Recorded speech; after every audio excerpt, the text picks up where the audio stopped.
ورايا امتحان النهارده، تعالى اقول لك يومي كان عامل ازاي.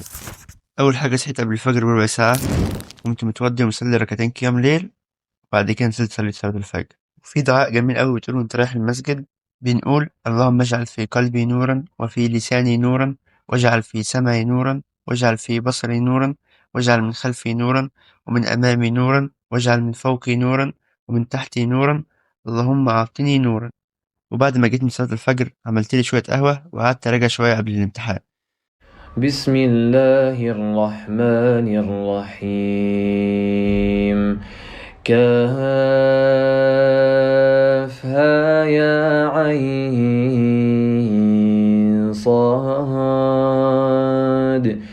ذكر رحمة ربك عبده زكريا إذ نادى ربه نداء خفيا قال رب إني وهن العظم مني واشتعل الرأس شيبا ولم أكن بدعائك رب شقيا وإني خفت الموالي من ورائي وكانت امرأتي عاقرا فهب لي من لدنك وليا يرثني ويرث من آل يعقوب واجعله رب رضيا.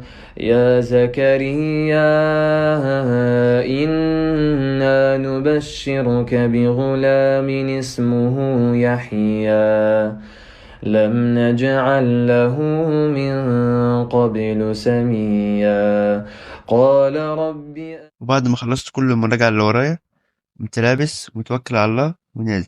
وأنا في الطريق قريت أذكار الصباح مهمة جدا محدش ينساها. وصلنا الكلية الحمد لله والامتحان كان سهل، إن شاء الله نجيب في تقدير حلو يعني.